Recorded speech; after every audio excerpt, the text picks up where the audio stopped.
Namaste and welcome to Pods by PI, a policy discussion series brought to you by Policy Entrepreneurs Inc. My name is Hriday Sapkota. In today's episode, we have PI colleague Anuj's conversation with Rebekah Smith on unlocking labor migration, examining the realities of the policies and practices. Anuj and Rebekah discuss the complexities of labor migration policies, considering the perspectives of host countries, the sending countries, and also the migrants. The discussion is based on Rebekah's many publications on effective migration systems and draws from her expertise to explore the global impacts of migration on its stakeholders and how they can best respond to it. Rebekah is the Executive Director of Labor Mobility Partnerships, an organization that works to address market failures and regulatory barriers that impede safe and effective labor mobility. She has a master's degree in public policy from Harvard Kennedy School and has experience working with institutions, helping them build capacity to access effective labor migration. We hope you enjoy the conversation. Welcome to Pods by PER, Rebekah. I appreciate you accommodating the time difference to make this happen. How are you doing today? I'm wonderful. Thank you for having me. Great. Shall we start then? Let's begin this talk with your interest in labor mobility policy. Could you please tell our audience how your interest grew in this subject? Yeah, absolutely. So I came from work in international development. And as I studied and worked in the different ways that we tried to help people around the world move out of poverty, I became increasingly frustrated with how little impact I found that I could have. It seems as if the more I studied, the more I realized that we don't actually have good answers on how to help people move out of poverty, especially, within their lifetimes, within a reasonable amount of time. And then I started learning about migration.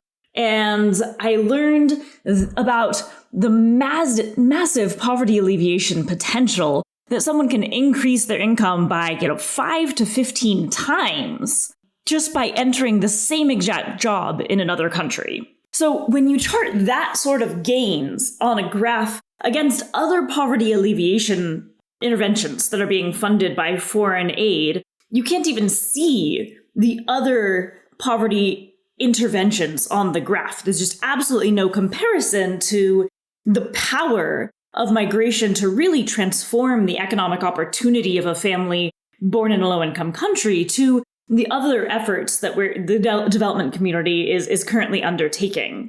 So for me, that was a really compelling reason. And then I got very passionate about trying to expand opportunities for people to work in other jobs abroad as a way of giving their families access to better economic opportunity.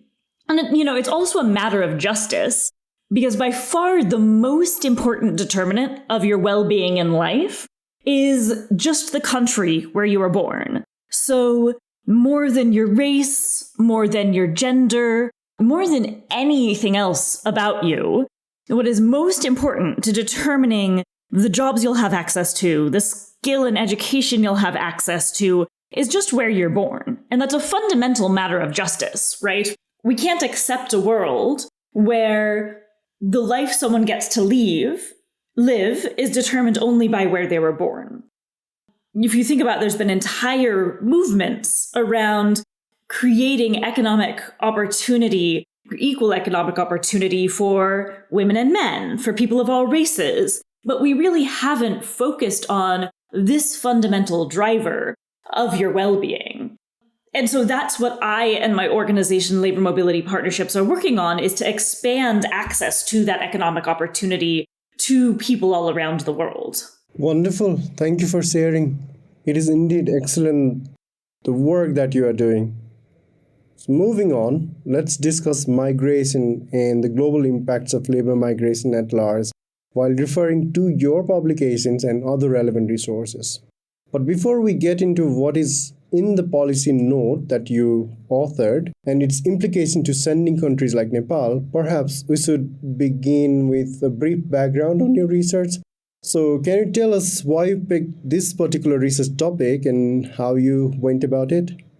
So I work specifically in the policy and practice of migration. So once I realized the powerful potential of migration to unlock that economic opportunity I described, then I started wondering, why aren't we doing more about this, right?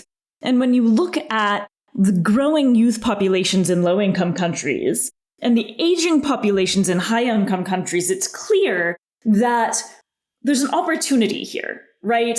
That people born in low-income countries need jobs, and high-income countries need workers. So while migration policy is something that's been stuck for, well, I think as long as any of us can remember, there's really an opportunity to unlock this right now. And so then I started digging into how to unlock migration. How can we create access for people from countries like Nepal, countries like Mexico and Colombia, and many of the other places we work, to work in places like Germany and the US and Canada. And one of the things we've discovered is first that most voters in high-income countries are actually not very for or very against migration. What they are is nervous about the way that it's currently happening. So you can see that there's a way to actually move the politics of migration by designing technically sound migration models that lead to some of the good outcomes we'll talk about later. So that's one, is we wanted to design technically sound migration systems that can actually speak directly to voter concerns in high-income countries. And then the second thing we realized is that there's actually a lot of currently unfilled visas that are blocked by obstacles on the pre-migration side, like access to skilling and language training and finance. And those are also all things we can solve. So we realized that there was an opportunity to move more people into jobs today without any policy change if we just solved those obstacles.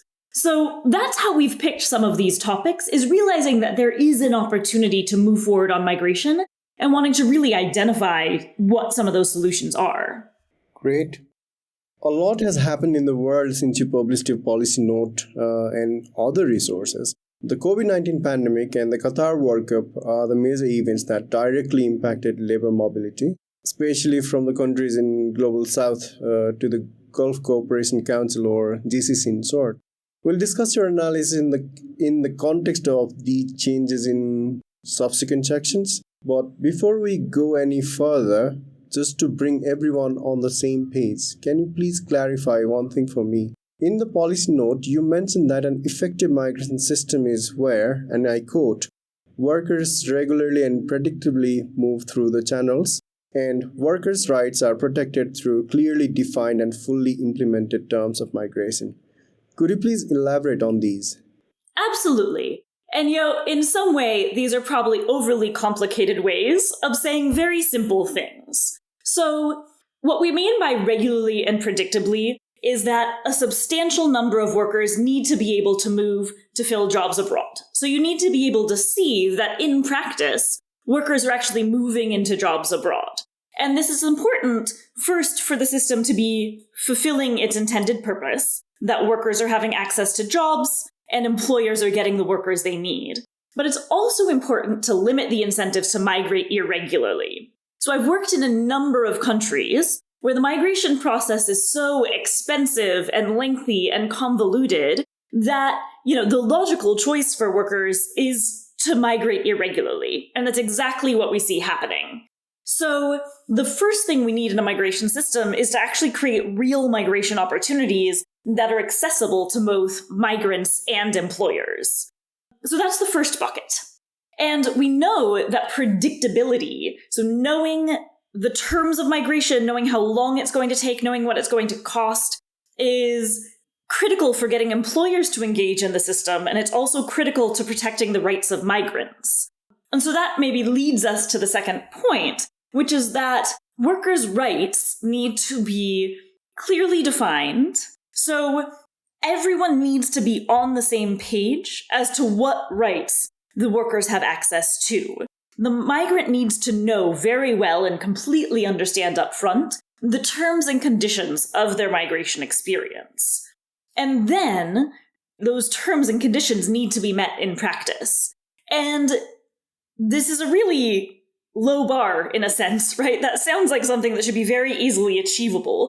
But what we see happening time and again is the rights might be agreed on, but then they're not what happens in practice. So there might be terms and conditions set for the quality of the contract, right? And is true in almost all migration corridors. But then you see that the contract the migrant signs up front is not actually the one they end up getting when they move into the country, which is something I know that you've seen a lot of in Nepal and neighboring countries in the Gulf context as contract substitution.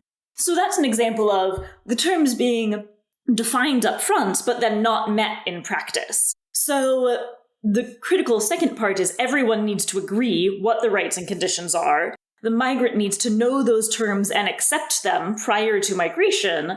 And then those terms need to be what actually happens in practice. Thank you for clarifying the concept of an effective migration system. Likewise, there is another important notion you've highlighted in your policy note, the quote, technical design of structural elements. You touched a bit on your earlier response, but could you please clarify the concept to our listeners and link it with policy-making practices in migrant-sending countries like Nepal, where policy reform still has a massive room for improvement?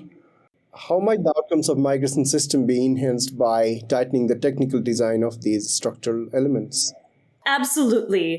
And, while I'll say that many countries have a lot of room for improvement, Nepal is one of the ones that has a much more developed migration system than many others. So I think it's worth noting that this is a new area of practice across the board. We have a really long way to go in building out effective migration systems in Nepal and everywhere else.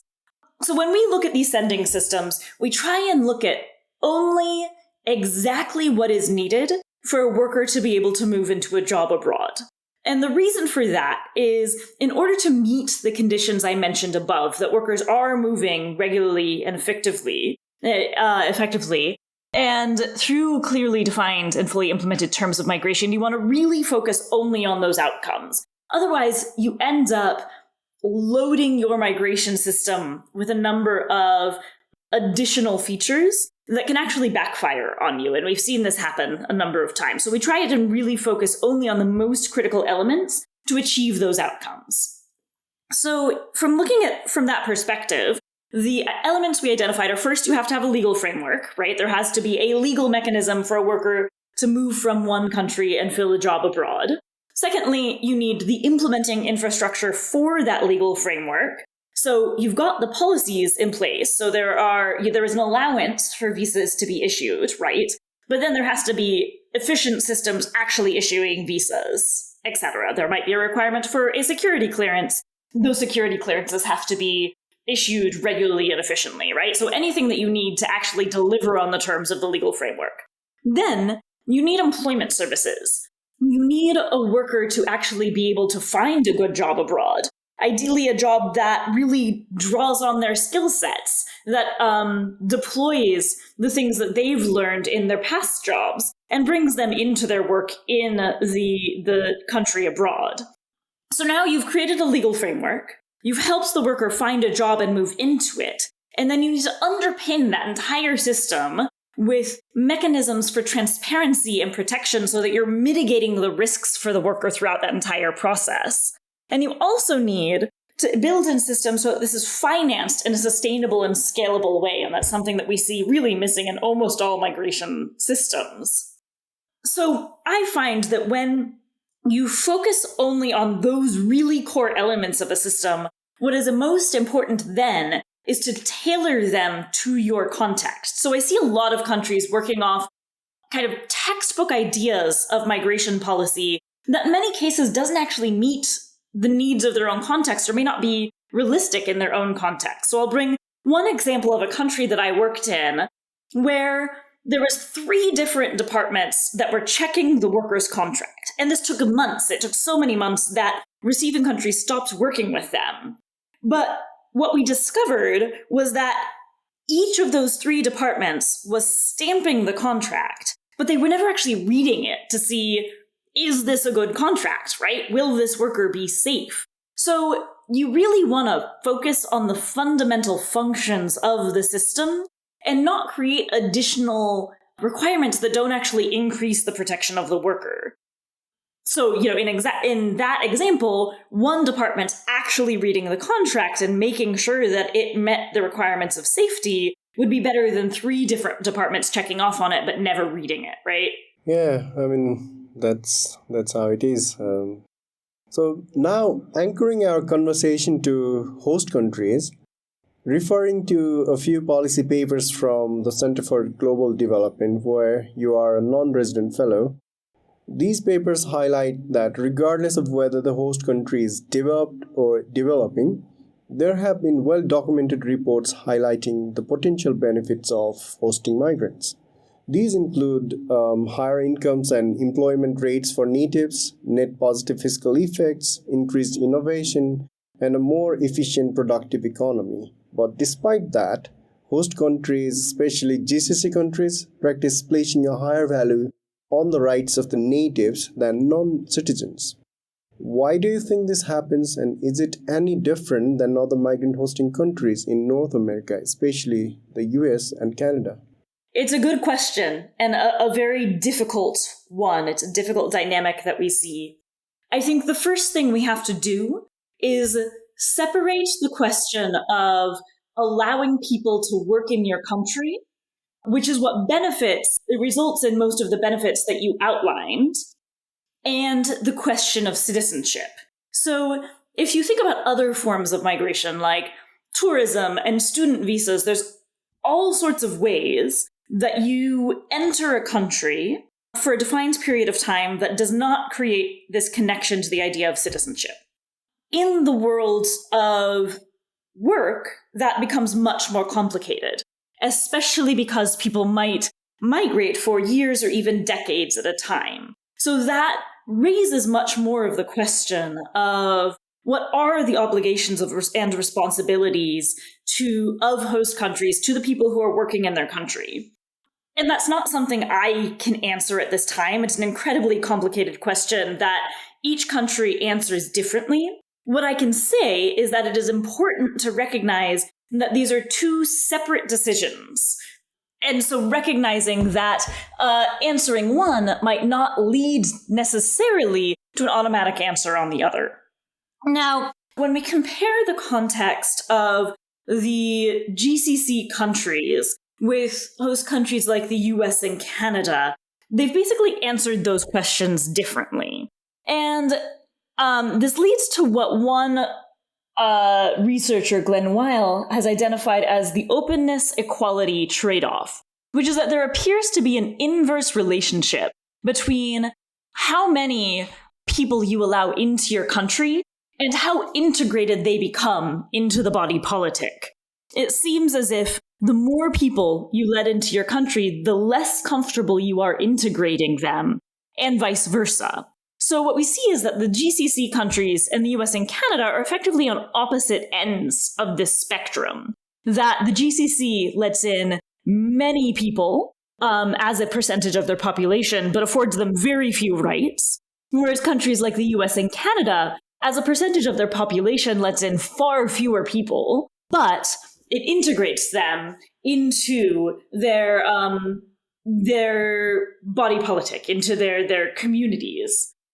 And I think that trade-off is one that we as a migration community have not necessarily reckoned with, and it's incredibly difficult. It raises a number of deep ethical questions, but I think it's one that we need to see if we can we find a way to break that trade-off, to break that relationship, and let more people move, but also on better terms and conditions. So I think that is an open area for much deeper work. Absolutely, I agree. So connecting to whatever you said, there was an article in The Guardian about how the situation in Qatar has not changed for the benefits of migrant workers, despite on-paper policy changes before and during the FIFA World Cup 2022.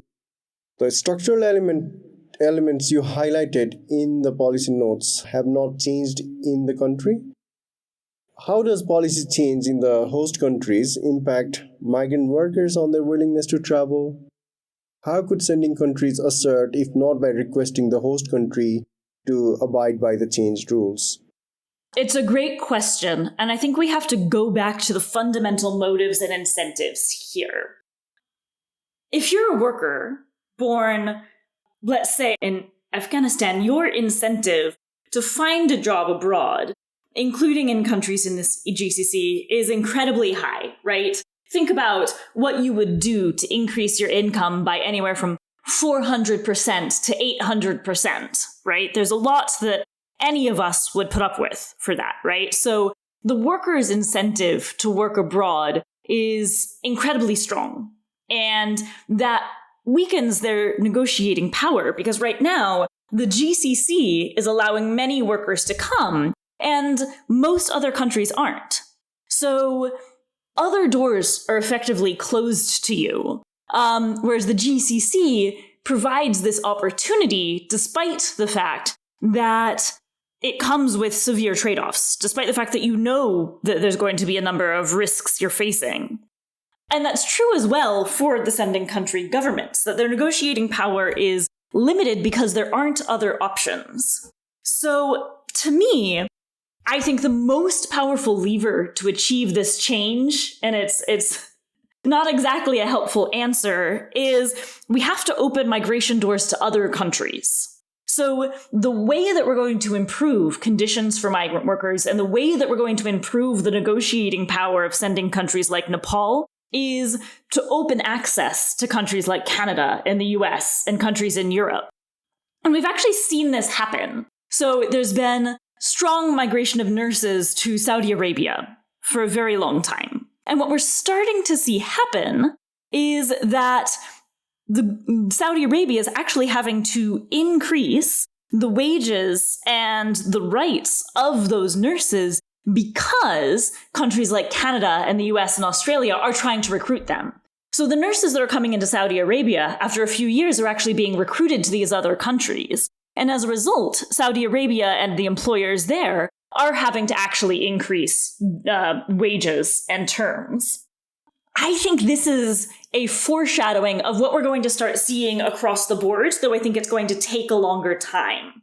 So as we see aging set in countries like the US, like Germany, and they start more actively, as they already have begun, to recruit workers from abroad, I think then we'll create competition for the workers that are currently going to the GCC. And when we get there, we will have much better negotiating power.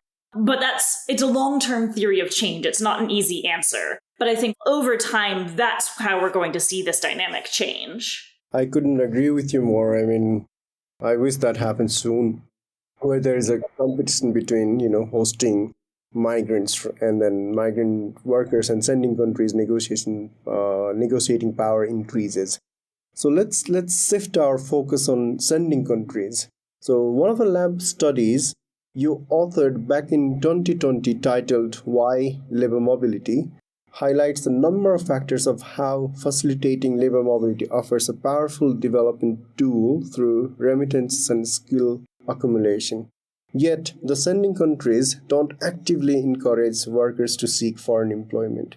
Could you please elaborate on this phenomenon?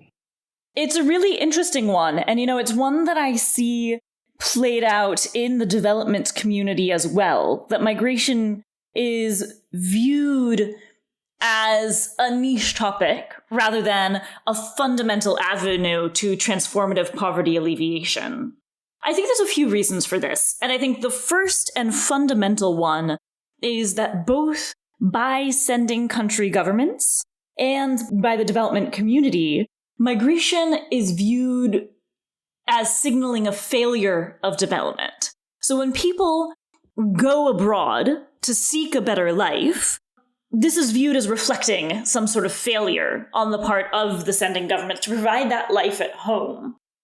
But this just isn't supported by the facts, and I think we need to fundamentally change that understanding. There is great research by Michael Clemens, who's the preeminent scholar in migration and development, showing that up to approximately $10,000 per capita GDP, migration actually increases with development.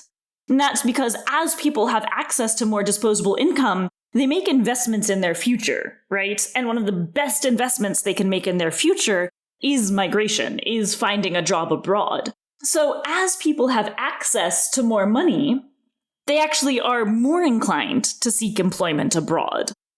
And I think, so we have to change this understanding that migration reflects a failure of the home country to create a good life at home. Because ultimately, if the sending country government is successful in their efforts at economic development, we should actually see more people migrating. That's a sign of success because they have more options now.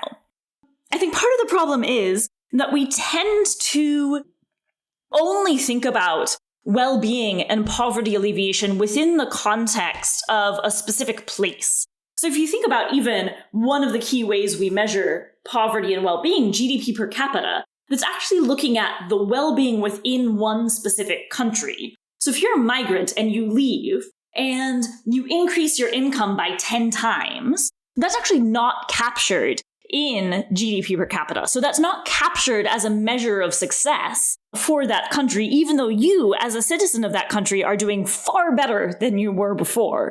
So I think we also need to think about, how do we measure success? How do we look at the well-being of the people who are born in a given place rather than just the people who are currently living in a specific country? And then outside of those fundamental differences in how we think about development, I think there's a few other reasons that we haven't seen as much advocacy from sending country governments trying to actually create channels for migration. One is concerns around what's called brain drain, or the migration of needed workers from a home country. So the traditional example is doctors and nurses finding jobs abroad, and then there not being enough workers to provide adequate healthcare at home.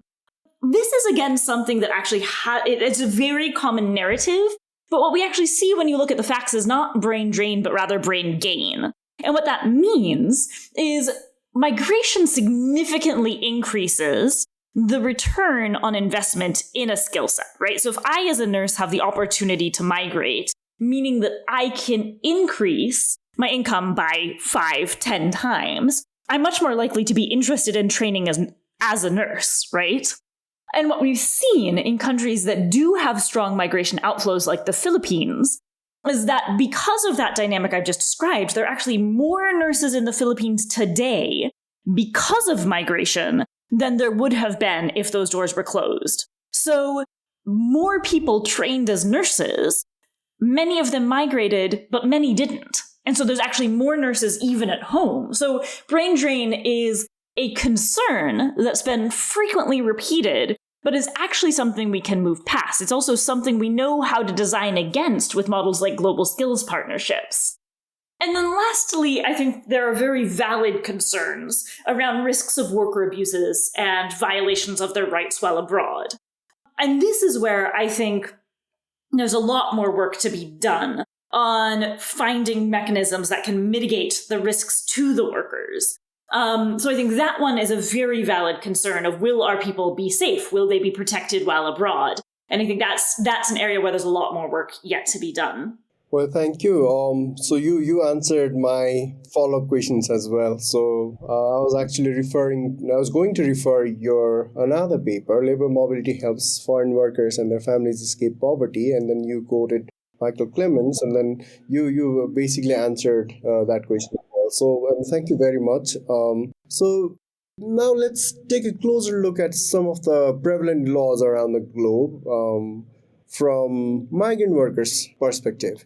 So the Nepalese government's decision to prohibit individuals from seeking foreign employment in the domestic worker category, or the ban on labor unions in GCC countries. Likewise, the Philippine government, as you just mentioned, forbade nurses from traveling during the pandemic, citing their importance to the country's effort to combat the COVID-19 surge. From a legal standpoint, it does restrict citizens' freedom of movement, while from the sending country's perspective, it makes no sense to send workers abroad when there are problems at home. And from the host country's perspective, if they could not take the workers during times of high demand, why should they care about hiring them in the future? In light of these circumstances and referring to academic studies on the triple win through labor mobility, in which workers have an opportunity to improve their incomes, employers get access to much needed workers, and receiving and sending countries both see economic gains. What action can the migrant workers take to seek recourse here? Yeah, that's an interesting question. And I'll start by flagging that I am not a lawyer. And so the legality of it is quite tricky and not something I know that I can answer. What I will say is we haven't seen these bans work well in practice. What happens is exactly what I talked about earlier, that if you block someone's access to a job overseas legally, we end up seeing that they just migrate illegally through increasingly dangerous pathways. So, for example, the government of Ethiopia implemented a similar ban on domestic workers moving to the UAE. And what we ended up seeing was that over the course of a few years, the population of Ethiopian workers in the GCC irregularly grew dramatically. And we've seen this happen time and again, that when you implement a ban, that simply blocks access to the safer pathway and moves people into much more dangerous irregular pathways. So, I think what we know is that they haven't really accomplished the sending countries' goals. And I guess I would refer back to my earlier point that this is where I think a more successful route would be to try and open better competing migration avenues. So rather than closing one, though risky, at least legal avenue to migration, opening up more and better legal avenues. And this is something that I've seen more and more sending countries focusing on, is how do we diversify our flows so that you're not just having to accept the terms and conditions offered by, for example, GCC countries. So I think that's all I have to offer at the moment. This is a very tricky question. But I think, again, unfortunately, we really go back to those macro dynamics that play out over the course of years, but aren't necessarily that satisfying for workers who want redress now. So you talked about other mechanisms, and then coming back to your policy note, you put forth a case of South Korea's employment permit system, EPS in short, as a successful case where governments of both sending and host countries manage the entire migration process. I understand the policy change has to have a lot to do with the geography, culture, and politics of the implementing agencies. But given the success of the system, why do you think it is not pushed to the extent it should be for the benefits of host countries, sending countries, and ultimately of migrant workers? The EPS is a really unique system. It is, as your listeners might be familiar with, it's a government-to-government system, meaning that on both sides, it is government agencies doing the identification and testing and then placement of the workers. That has worked very well in the Korean context, and I know they've invested a lot in building up that capacity. I also think it's important to note that that model may not be relevant everywhere. It really depends on having strong public employment services in both countries. And to be honest, it can be a quite expensive system because it does rely on, quite expensive government services. I think there's also concerns that it might not be as demand-driven as when you more fully incorporate the private sector into the process. So while that system has been extraordinarily successful in achieving results, and especially in improving the protection of workers and driving down the costs that are paid by workers, I think there's also trade-offs to be aware of. And I think that this, to some extent, may be part of the reason other countries haven't adopted it, both because it may not actually be relevant or feasible in their context, and at the same time, that takes a massive effort of government will and government dedication to build that system from the receiving government side, and then to go to every single sending country and develop out the infrastructure and capacity with in partnership with them. So it's a really good system. It's one I think we should explore replicating in other places. But at the same time, I go back to my earlier point that what is most important is to focus on the functions and outcomes of the migration system and design one that is relevant to your context and your corridor.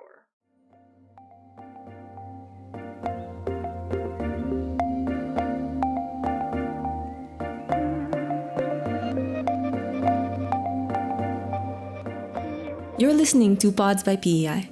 We just wanted to take a brief moment here to thank you, our listeners, for your amazing support. It truly means the world to us. And since you have been listening to us for so long, now we want to hear from you. Send us questions that you've had on your minds and topics you want to see us cover in the future. You can reach out to us on our email at info@pei.center or leave us a message on any of our social medias. So, thank you again for your support and for listening to Pods by PEI. We are looking forward to hearing from you.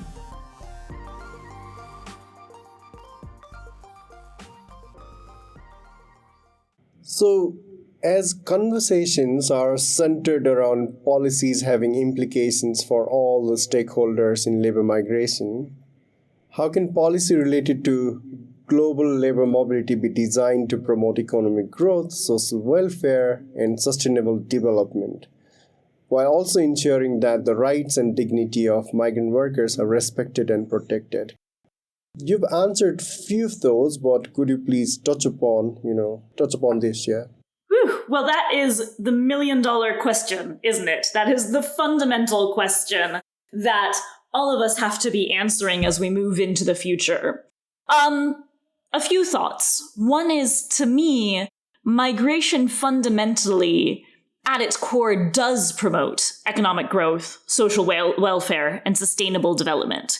The poverty alleviation that is achieved, the well-being of the migrant workers and their families, the increases in income, both directly to the worker and through remittances, these are all fundamentally developments at their core. I think where we have a lot more work to do is ensuring that the rights and dignities of the workers are protected. I think the path forward is truly understanding the needs and motivations of each actor at the table. So really taking seriously the needs of the migrants themselves and their families, of the employers engaging in the system, of both countries' governments, as well as the actors, the intermediaries who are helping navigate the process. Where we're going to find sustainable development is at the nexus of the needs of each of those actors. So the needs of sending governments to take care not only of their people who are migrating abroad, but the people left behind, right? So that's where you start looking at things like global skills partnerships and investing in skilling that benefits both the migrant workers, but also workers who stay behind in the home country. Taking very seriously what it is that is important to the migrant workers about their migration experience. And I find that there is a lot of conjecture around that. There's a lot of very high-level thinking. But what we frequently don't do is just ask the migrant workers themselves, what does a good migration experience look like to you? And build that into the design of the migrant systems. So I think, this is a very big question. And I think the way that we're going to answer it is by really understanding deeply from each actor within each context what success looks like. Right. My other question is also related to my earlier question. So the economic benefits of labor migration principally depend on the wage difference between sending and host countries, but there are social costs attached to it, and largely they go unaddressed. For instance, the social cost depicted in the movie Roma, an Academy Award-winning movie that I highly recommend our listeners also watch, where the protagonist, a domestic worker, experiences alienation as she cannot have her own family and cannot fully participate in the life of the family she serves. She loses her sense of self by devoting all her time to serving their needs, similar to construction workers who work on massive projects without personal ownership. So this is a common fate for low-skilled migrant workers, often portrayed as expendables, who have limited options to improve their societal status. While labor mobility has benefits, there is a need to create a supportive environment that enables these workers to benefit from their hard work in their lifetime. Do you consider this to be a policy issue that falls under the scope of effective migration governance? Yeah, it's a great question and an important one. The first answer to this, I think, is that we have a tendency to treat migration as either all good or all bad, when really it's nuanced, right? And it is full of benefits and risks. And people who migrate might build a much better life for themselves and their families, but at the same time experience this alienation, these risks that you're describing. And I think the first thing is recognizing that both can be true at once, and migration is not all good or all bad is critical. And I love your recommendation of the movie Roma. And if I can, I'll add my own recommendation, which is a book written by Jason DeParle, which is called A Good Provider is One Who Leaves. And it describes over several decades the experience of a Filipino family and their experience of migration. And within this Filipino family of, say, 20, I think about 16 migrate. And you see from their migration experiences the full range of potential. Some have terrible experiences and lose arms and end up returning home and experience really the full risk of migration. Others end up as permanent citizens in the US, building a new life for themselves and their family, and even they experience several of these risks and downsides that you note. So what I love about that book is it depicts migration in its full nuance. And what is most important to me is that we need to center the agency of migrant workers and their families. So all of us in life get to take risks, take chances, to accept trade-offs, right? But I find that in the discourse around migration, we somehow exclude that decision-making power from the migrant workers and their families. So to me, the first step is making sure that when people are making the decision to migrate, they really understand that this might be their experience. And then they get to decide, is it worth it to them? And I think that that is a fundamental part of being human, is having that agency to decide for yourself what risks you take on. But then, moving kind of to your next question of policy, I do also think there are things that we can do from a policy perspective that will mitigate this risk, and especially give migrant workers the option, as you say, to improve their social status. So what most visas don't currently allow for is career progression. So I think what we need to start thinking about is how to design visas that don't just take a snapshot of you when you enter the country and keep you stuck there forever, but actually give you an opportunity to learn and grow like any other worker has access to. LAMP is actually currently working on the design of a global skills partnership doing exactly that. So moving workers through student visas, having trained in the care sector prior to migration, moving through a student visa, and then after 2 more years of training, having access both to a permanent migration pathway and to career progression. So I think that one of the things we can do is really unlock that access, that opportunity to progress, to grow and advance like all of us have access to, and build that into our visa systems, which is something that at the moment is really completely missing. Wonderful.